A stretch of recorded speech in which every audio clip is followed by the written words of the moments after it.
বর্তমান সরকারের ৫ বছরের জন্য ক্ষমতায় থাকার কোনো অধিকার নেই, কারণ তারা অন্তর্বর্তীকালীন সরকার মনে করেন বিএনপি নেতারা। রাজধানীতে একটি অনুষ্ঠানে তারা বলেন, সরকারের প্রতি বিএনপির আস্থা আছে, ডিসেম্বরের মধ্যে ভোট হবে বলে সরকারের প্রতি এমন প্রত্যাশার কথাও জানান দলটির নেতারা। দেশের সাধারণ মানুষ এই সরকারকে আরো ৫ বছর ক্ষমতায় রাখতে চায় বলে সম্প্রতি মন্তব্য করেছেন স্বরাষ্ট্র উপদেষ্টা। আজ এর কড়া সমালোচনা করেছে বিএনপি। রাজধানীর তোপখানা রোডে ডিপ্লোমা মেডিকেল অ্যাসোসিয়েশনের বার্ষিক সম্মেলনে অংশ নেন বিএনপি নেতারা। বলেন, গণতন্ত্রহীন ও একদলীয় শাসনের অবসান ঘটিয়ে এখন জনগণের প্রতিনিধিত্বশীল সরকার প্রতিষ্ঠা করার সময়ের দাবি। স্বরাষ্ট্র উপদেষ্টা আজকে বলেছেন, এই সরকারকে ৫ বছর ক্ষমতায় তারা রাখতে চায়।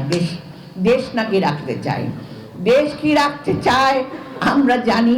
৫ বছর থাকার মতো এই সরকারের কোনো অধিকার নেই, কেন তারা ইন্টারিম গভর্নমেন্ট অনেক কাজ করতে পারে না।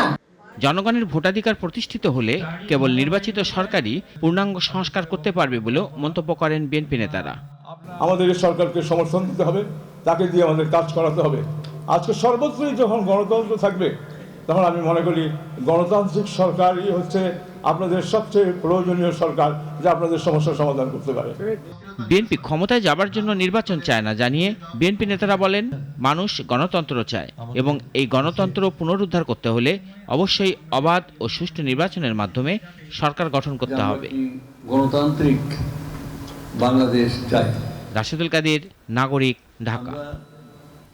ওয়ালটন আবারও মিলিনিয়ার অফারে ওয়ালটন ফ্রিজ কিনে আপনিও হয়ে যেতে পারেন মিলিয়নিয়ার।